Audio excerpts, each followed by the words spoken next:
Welcome to episode 13 of the 24-Hour Hustle Show, and today we got CEO of I Carry My Sister's Heart, Jennifer LaFace.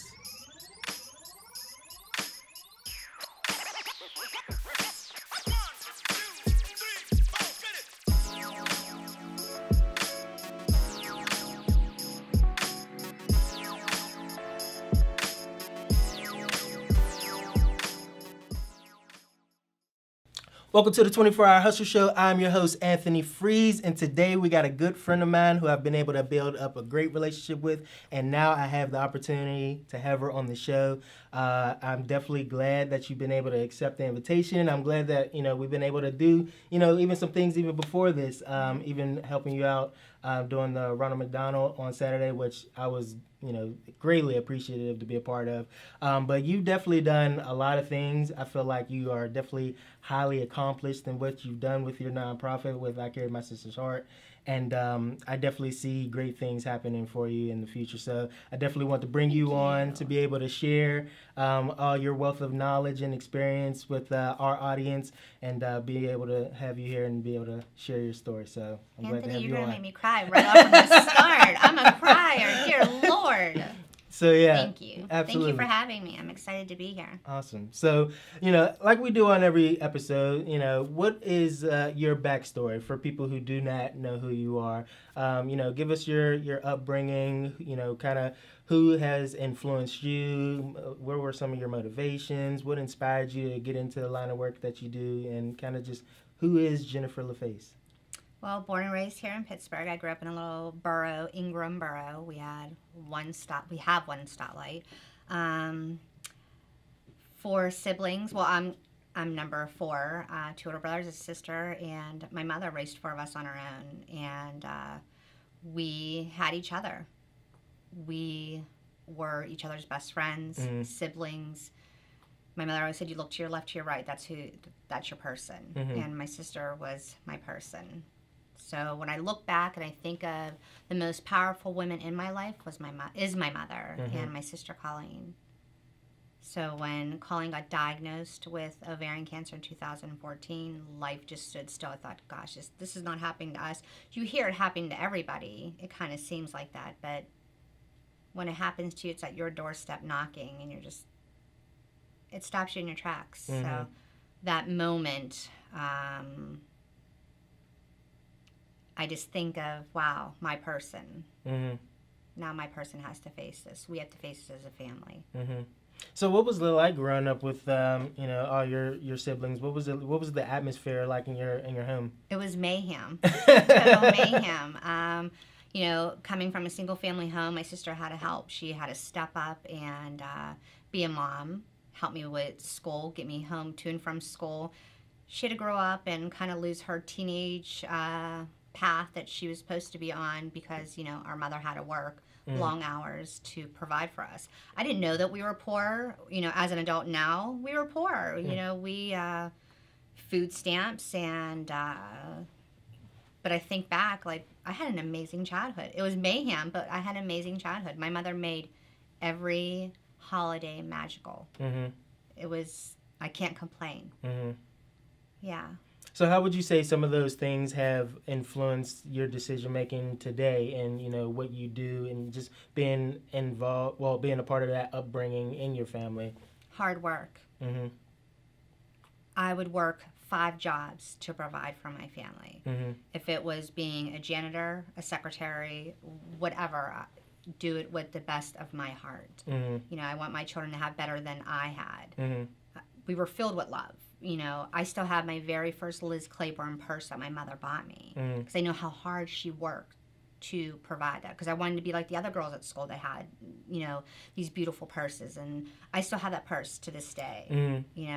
I nagged my mother for that purse, and, getting it at Christmas, it makes me smile inside out knowing that I had that purse, but now as an adult, how many years later, and I'm thinking, gosh, if I could have just talked to that little girl and say, oh, you really don't need that purse. You don't.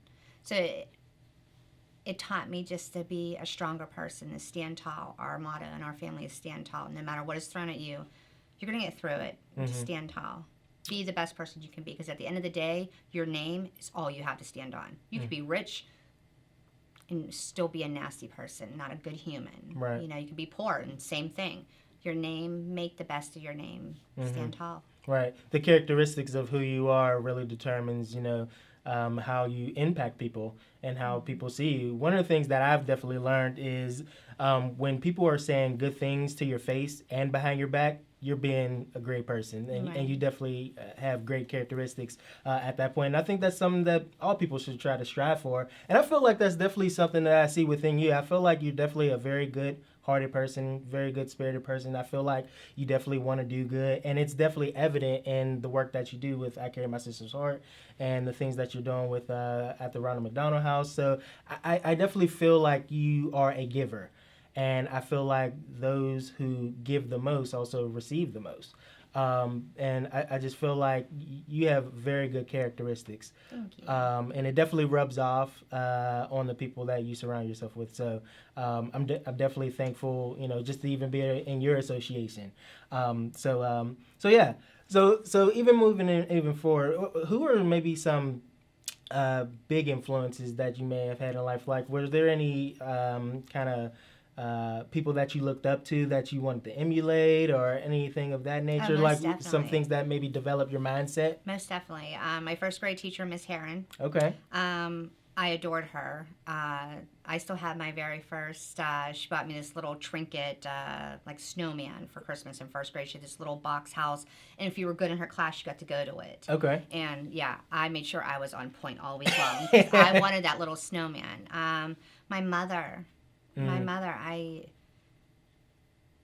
she just, sometimes when you're a little kid, this is what I think back when I was a little girl and sitting on our porch swing and telling my mother how much I loved her, and I could not find the words to express how much I loved her. And I went on this rant about, I love you more than all the blue skies and all the green grass and all the blue oceans. And I felt like she still wasn't grasping how much I loved her, and I was just getting frazzled by that.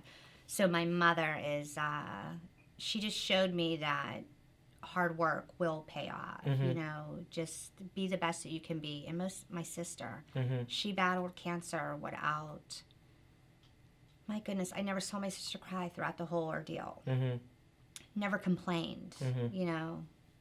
That's a tough road to be on. I get a headache, I complain. Everybody in the world is knowing that I have a headache, I run, I pull myself, oh my gosh. Right. I'm in so much pain. And everybody that walks by me, guess what? I'm in so much pain. I hurt my hip, I did this. But my mother and my sister are my two most. And my daughter, Olivia, how it flips now. She's going to be 23 years old. She serves in the United States Air Force. And Awesome. I've been in awe of her from the day that she's been born. So what kind of work did your mom do? Just so we can get an idea of like some of those things that, impacted you when you were younger. She worked at a United Dairy milk store when we were growing up, and just a clerk. She didn't have, my mother got married really young, and, back then that was very common. And, after divorce and, what are you going to do? So my mom, worked at stores, and it just showed grace with all of it. Didn't complain, never was ashamed. I'm not, never ashamed where she worked out, what she had to do for us. And I'm in awe over that. Yeah. It shows also a lot of strength that she had as well. Because, I remember us being like the only kids, and felt like we were the only kids that had us, came from a single parent home. So, yeah. Yeah. Well, you're not the only one. No. I definitely, grew up mainly in my younger childhood in a single parent home. Me, my brother, and my granddad and grandma. So that was kind of how my upbringing was in a single parent home. Still have a close relationship with my dad, but for the most part, growing up in a single parent home. And just seeing, how hard my mom worked and things like that. Actually, those were one of the big, huge inspirations of what I do today. I know for myself, I want to lay down a foundation so that whenever I have children, that they don't have to work as hard. Right. You want to be able to leave something behind for them that's going to be, you want to leave something better for them better than what you had. Right, most definitely. So I know for me that's something I also even feel with in you as well. So take us into like some of the relationship that you had with your sister before everything had happened, because obviously you two had an amazing relationship. It was your best friend. So what was like your relationship together? Oh my God, I looked up to her like no other. She every time my sister lived in Illinois, and every time I would go out to holidays or just a vacation, she made every visit a theme. There was always something fun to do. She we were frickin' frack. She still mothered me, and even though I fought it and didn't want to be mothered by my older sister, I'm a mother of 2 children myself. But miscontrol. Colleen just had to be in control of everything, but our moments together were always just laughing hysterically, dancing no matter where we would go. If a song came on, if you're in the grocery store and a song comes on, she'd look at me, I'd look at her. Yeah, you just gotta give the ass signal, like the deal. Yeah. That's awesome. Always fun. Mm-hmm. I mean, and on top of that, you have a great taste of music. Like, I love your music. I love music. The music selection that you have is awesome. Yeah. Like, I absolutely love it. Like, how did you get into, because, the association that you've had as well, being as cultural as you are, like, the music selection that you have is amazing. I love it. Thank you. So, you definitely have a great taste in music. I grew up with having a radio on all the time. So my mother always had music playing. Mm-hmm. So, but I'm a diehard, love old school hip hop. I mean, my goodness. Yeah. Yeah, if anybody hasn't seen, and we could kind of get on this a little bit too, if you haven't seen any of her videos online, the music selection is amazing. So what, so we can kind of get into that a little bit. So, what was the story of, how you found out, when your sister did get into cancer or got cancer? So what was that transition like when you first found out about it? And then, what inspired at that point I Carried My Sister's Heart? Because I'm not 100% sure they did start before or after, Right. Afterwards. Colleen got diagnosed, and there's not like a playbook what happens, what you're going through. We lived in 2 different states, and we were on a family vacation a couple weeks before she was diagnosed. And she just was having issues and saying, I feel like my doctors are not giving me the right information. I'm like, you have to go for a second opinion. And so I came home, and a week later she was diagnosed. I came back home to Pittsburgh, and when Colleen got diagnosed, she had to go in for a full hysterectomy. And she didn't want anybody there. She just wanted her husband. And I still felt like I need to do something. Like you feel helpless, and I felt completely helpless. Like, what am I supposed to do? How am I going to help her? And because you can't take the cancer away, but you just feel completely broken. And I asked my son to hold my iPad up, and I just, sent her a just like 3-minute video of me dancing around my living room. I wasn't even talking. And it was to Whitney Houston, I Want to Dance with Somebody, and I'm, doing my best 80s girls twirls and kicks and jazz hands. And I sent her that video, and she got to watch it before she went into surgery. And she said, this is how we're going to deal with our cancer journey. We're going to dance our way through cancer. So each chemo appointment, I would send her a video if I could not be with her. There were some appointments that I was actually able to be with her in Chicago for Thanksgiving, receive chemo. And every time we would be together, we'd do a video together. But I think it was, I can't even remember what video number that went viral, the first one. And, we just kept on doing the videos. And I kept on doing them after she had passed in 2016. And I felt like I still needed to do something. I felt like, what's my purpose in life? Both my kids are older. What am I going to do? How is her legacy going to live on? Because my sister was an amazing person. She served on a board for children that have brain cancer, and how, like, my goodness, she was just an awesome human. And I thought, how can I continue? Everybody has to know who my sister is. Everybody has to know that we had amazing love for one another, and she was a great woman, and it just the brain started clicking, and how am I going to continue her legacy and add my little part to it, and that's how we came out with I Carry My Sister's Heart. Awesome. And with that video that, went viral, I mean, it's definitely giving you a lot of great opportunities to, be able to spread your message even more and bring some more awareness to your sister as well, which I think are some great things that came out of it. And you also got a lot of opportunities to be able to speak on a lot of different platforms to be able to spread that message some more. So what were some of the opportunities that were able to come your way to be able to just share that video? Well, we did a lot of online interviews, but one of my favorites, because they've been a great supporter to us, is Right This Minute. It's an online, they talk about all these online videos that have gone viral, and they have really supported us, and just great people. And they reached out to us when the video first went viral. And that was our very first interview.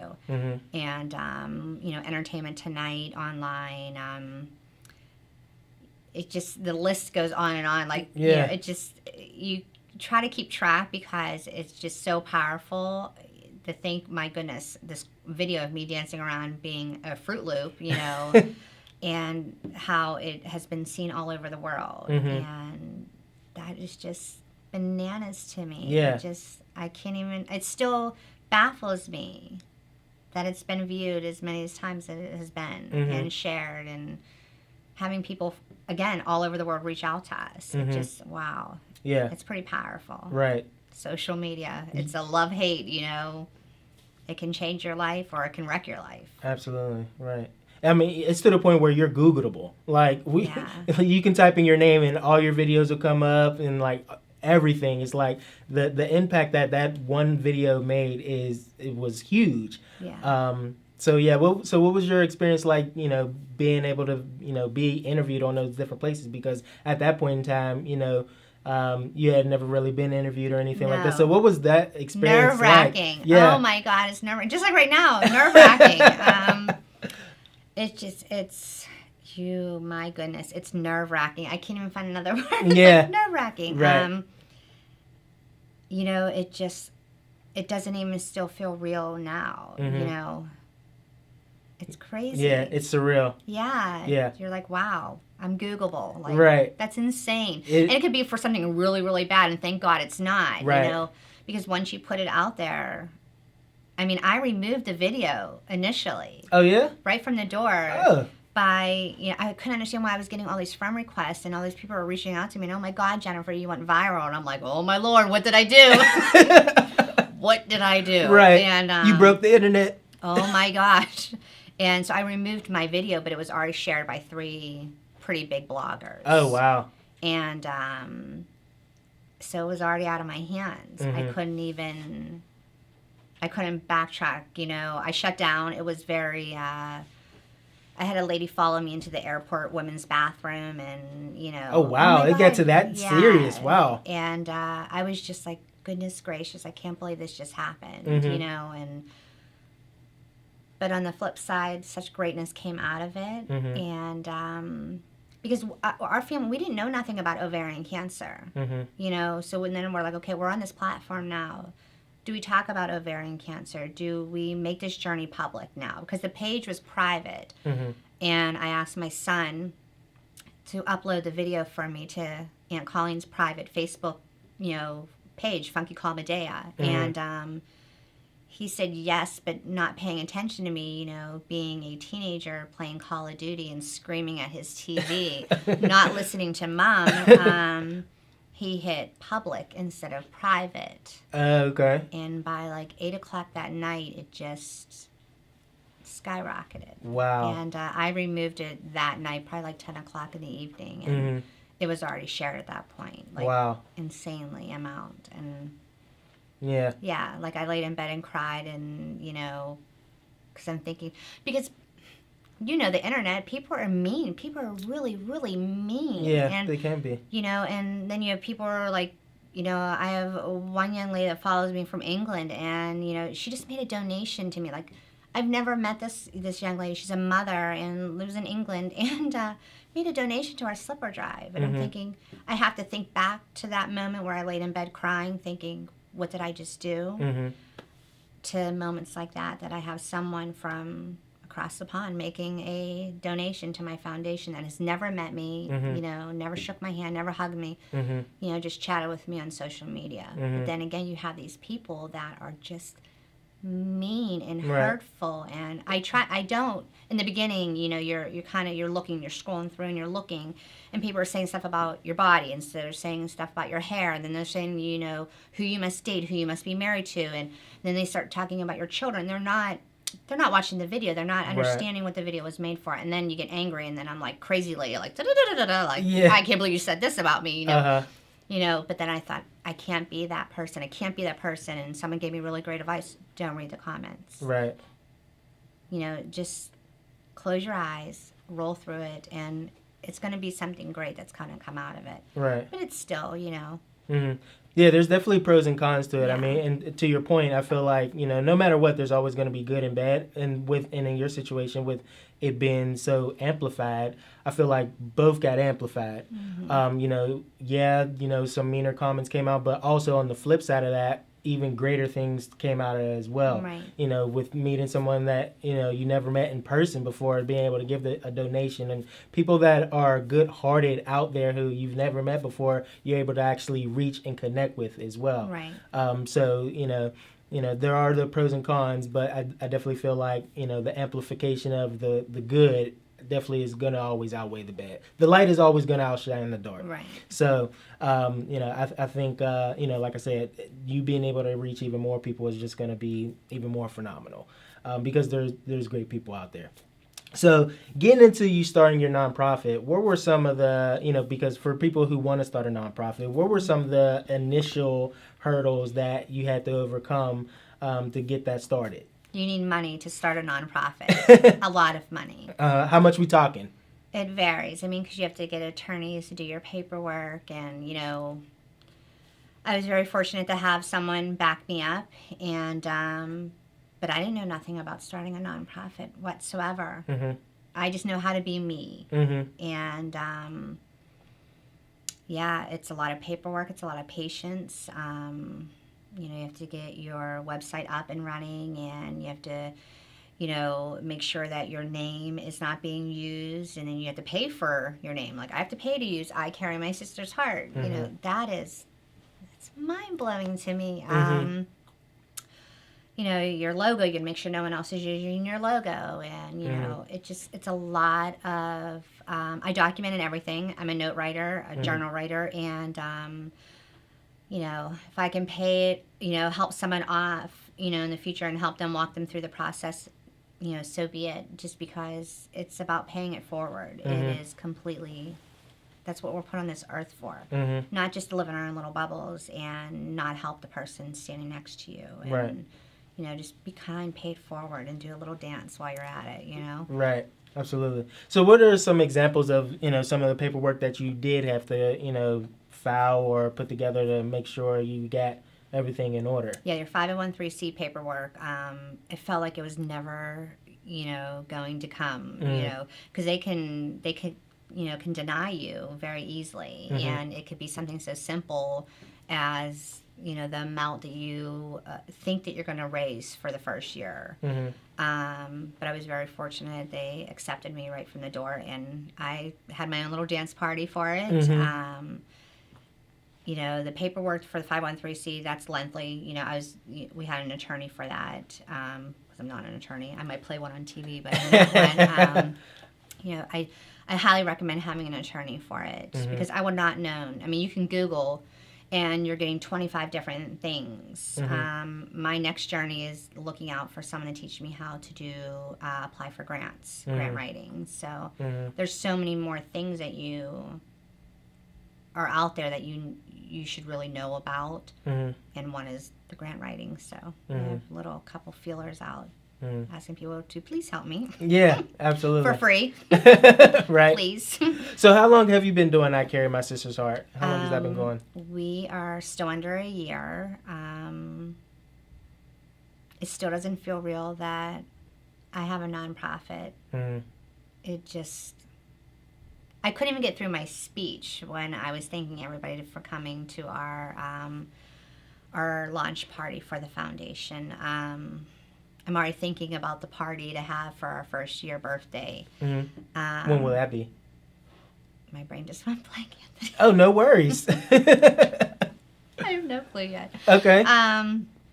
Yeah, we're under a year, so it is. It's been a journey. You know, I have all these ideas what I want to do, and it's just having the right person open the door for you. Mm-hmm. And, you know, we've had doors open for us. I'm still waiting for a couple other doors. I pray every day that the right ears and the right eyes hears and sees about me and my foundation. Mm-hmm. That would want to get behind me and help us. Mm-hmm. Yeah, knowing the right people is definitely beneficial. Having the right kind of association. Actually, a great person that was on the show as well was Julius Boatwright, who's a phenomenal person. I love that brother to death. Yes. And he recommended me to you. Right. And just being around people, other good people who can say, you know what, you two should get together and meet up and talk, or you should get together with this person and and talk. that's the greatness about Pittsburgh. It's so small, and people complain that, you know, oh, well, you know, we're such a small city, and I can't wait to get away. And I'm just like, I'm so proud to be from Pittsburgh. I am.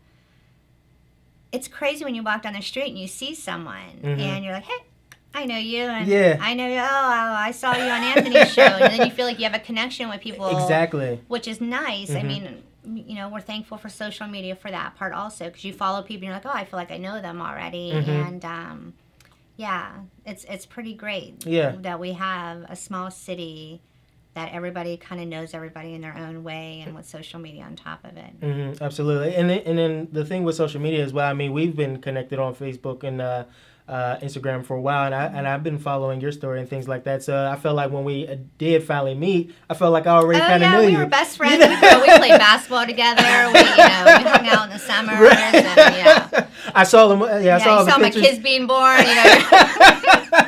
Been to the baptisms and all that, yeah. But yeah, I mean, that's one of the cool things about social media, just being able to connect with people. I mean, because sometimes, you know, life can get crazy, people can be busy, and you may not always have the opportunities to meet people face to face. Right. So when you do get those opportunities, it is great to be able to finally do that. So I know for me, when I got the chance to finally meet you, I was like, man, this is awesome. You know, I finally get to, you know, see the person in person. So I thought that was great, and be able to do also the slipper drive with you as well. I thought that was a great opportunity. I was blessed for you to even recognize me to be able to do that. I was awesome. so excited that you were our first guest, you know, and you helped out. Like, you were in. I'm here to help. Like, you were not just there to be a pretty face. Oh, no. You were like, I'm going to help cook. We're going to do this. And, you know, I was very thankful. It was an honor to have you. And thank you for, because with our Care My Sister Heart, we just don't want anybody. You know what I mean? You want them to have the same beliefs, the same heart, and same drive as you. And when I invite someone to be a part of I Care My Sister Heart, you're just not coming into, you know, my life. You're coming into my family's life. And, you know, all the things that I believe in, I want that person to believe in. When I chatted with you at Starbucks our first time, and I walked away feeling really good. I was like, this is a really good meeting. I'm thankful for this opportunity. And, of course, Julius, my goodness. You know, thank you, Julius, for putting us in contact. Yeah, you know? Absolutely. And then telling the story about my granddad, obviously. Yes, oh my God. You need to tell. My granddad is 93 years old, and he is actively on social media, ladies and gentlemen. Like, if you see any of my posts, he likes a lot of them, and he shares a lot of them, too. 93 years old, actively on Facebook. That's got to be a record or something. Amazing. Like, I need to get in contact with Mark Zuckerberg and say, who's the oldest actively user on Facebook? Yeah, because I think it's my grandfather, and I think he deserves a medal or a certificate or something. Exactly. That would be awesome. I hope that I'm like that. You know, when something happens to my phone, I'll ask one of my kids. You know, Olivia's going to be 23, Michael's 19. They're like, this is why old people shouldn't have electronic stuff. And I'm like, you know what? You used to be my favorite, but now you're not. Yeah, and it's just mind-blowing that your grandfather is so, like, on point. Yeah, he's actually he's getting a new smart TV for Christmas. Like, no, like, we're not buying it. He's buying it for himself. Crazy. Yeah, I know. I should have called him and Facebook just changed something, and it looks like the messages are like actual messages, like on your phone. Oh yeah, I noticed that too. I want to write someone a letter about that. It bothers me. Oh yeah. Mm-hmm. Yeah, I noticed that update too. I should have called your grandfather on that one. Hello. Right? Get advice on it. But yeah, so getting into, some of the goals of I Carry My Sister's Heart, and starting doing the food drive for the slipper drive and things like that. What inspired that? The very end of my sister's cancer journey, Klein was in hospice.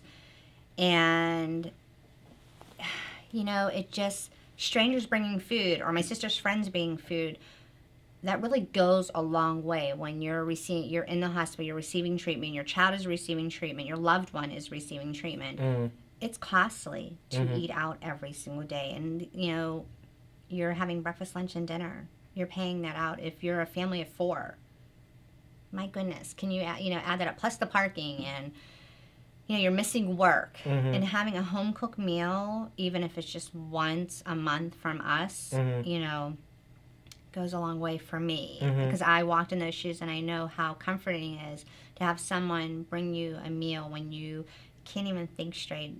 You're lucky if you grabbed a muffin and ate that on your walk. And we were thinking of how we could make I Carry My Sister's Heart be the best that we want it to be. We don't want it so huge where it loses its heart in a way, you know. So the meal program came up, and I'm thinking, how can we help other places? A lot of places, they just want your donations. My time is my donation. Eventually I hope that our foundation has a great bank account, lots of zeros. I pray for that so that can help other families. Right. But right now we don't have lots of zeros. We have zeros, but we don't have lots of zeros. Right. And so the meal program came about, and once a month we chose the Ronald McDonald House. I did a tour, and it felt like home. It's an amazing place. The Ronald McDonald House is amazing. I walked around, and I just wanted to start small and not get kind of lost of who we were.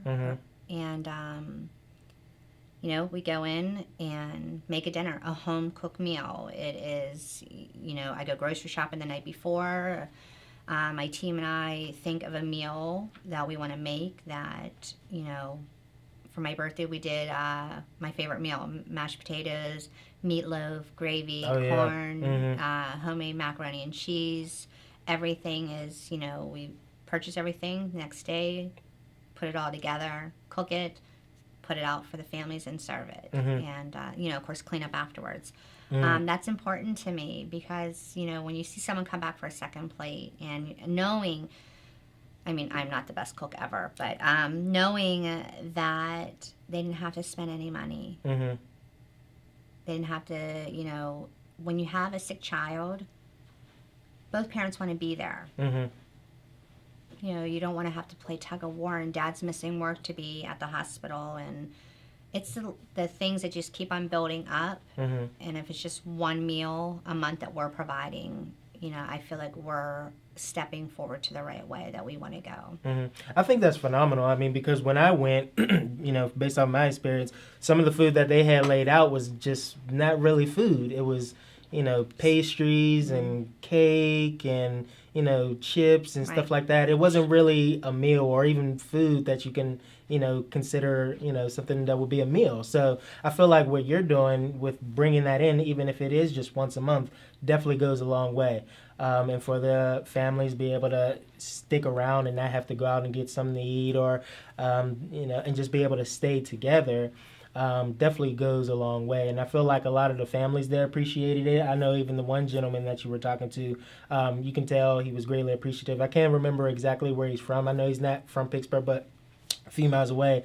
You can definitely tell he was very appreciative of that. And you're going to meet more people like that. And I think that's what's really great about it. Just seeing those families just being so appreciative of what you're doing, it truly does go a long way. Thank you. So where do you see yourself going with more of these? Do you see yourself maybe even doing more than once a month, or is it just, definitely sticking to once a month for now, but where do you see it going in the future? My goal is to do it twice a month. Okay. Of course, we need more donations to help this, to go further. And I want to start venturing out to other places also. Okay. My goal is to provide beanies and blankets for cancer patients, to wrap up and be a little bit more cozy while they're receiving their treatment. And do the meal program twice a month. That's my main goal for right now, for the first year, just until we find our footing and make sure we're doing it right. I don't want us to get lost. I don't want us to fail by no means. I mean, that is not an option, but most nonprofits do kind of fizzle out under 5 years. My goal is to continue having this go strong, even if it's just meals twice a month. It's helping families. Absolutely. So I know with the theme that I was a part of, we did a slipper drive. Will you be planning on doing different themes for each one, or no? How do you see that? We did a slipper drive for Christmas. Okay.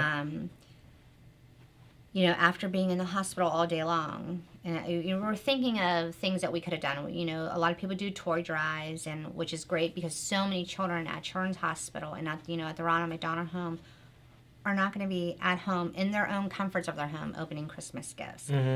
I just watched a special on the news that all these families donate all the toys for the Children's Hospital. That's amazing. And I just wanted to do something a little bit more comforting. So we did the slipper drive, and that was just for Christmas. So once a year, I'm hoping that we could continue doing that. We had 136 donations of slippers. And I'm hoping next year it will be double. Yeah. To do it every Christmas. Just to continue raising funds for the meal program and to keep us moving forward with that. Absolutely. Well, I can let you know right now, I mean, you got a supporter right here, and you got a supporter within us here to help with anything that you need. Thank you. So in moving forward, what's, the big goal that you want to accomplish with this, or what do you see even for yourself? What's the goal for like the next year, 2 years, 5 years from now? What would you say is the legacy that you're trying to lay down with even for yourself or I Carry My Sister's Heart? To stay afloat, to make our mark, people to know who we are and what we're doing for I Carry My Sister's Heart. That's my main goal, to just make an impact. We all want to, make our mark in this world. My main goal is to make the right impact, to have my legacy carried on after I'm gone and leaving this world. Just to keep I Carry My Sister's Heart in people's, so they see it. It's going to be there. Absolutely. So what would the message be if you were talking to the families and you wanted them to know specifically what you wanted them to feel and what you wanted them to be impacted by? What would you say to those families that you want to, impress upon them on? Well, we do have a family that we got in contact with. It was just by complete luck. Charlie, I post some of his pictures on my Facebook and Instagram. I just want them to know that I walked in those shoes. I know what they're going through. They're not alone. I will help them find, if they're looking for a doctor or if they're looking for a place to stay, they're looking for outreach, I will help them. I will Google, and I will continue to help give them my best information that I can possibly come up with for them. I know what it is to be in those shoes, not as a parent losing a child to cancer, but losing a sister, a mother, a best friend, my person, my human. I know what it is to just walk in those shoes of dealing with cancer. Yeah, absolutely. So where would the best place people can get in contact with you to even make a donation? Would it be, your website, or what's the best place people can get in contact with you, or even to just be a support or to help or donate or whatever it is you may need? Our main website is www.icmsh.org. There's a donation tab on there, and there's one on our Facebook page, I Carry My Sister's Heart, and on our Instagram page also, I Carry My Sister's Heart. Okay, awesome. And as you know, and just in wrapping up, is there any big things that you would like to promote, or you want to be known, you want to let people to know about, or bring awareness to, so right now it's kind of the floor is yours. Right. Okay. Well, let me. I want everybody to know September is National Ovarian Cancer Awareness Month. This is what my sister passed away from at the young age of 46 years old.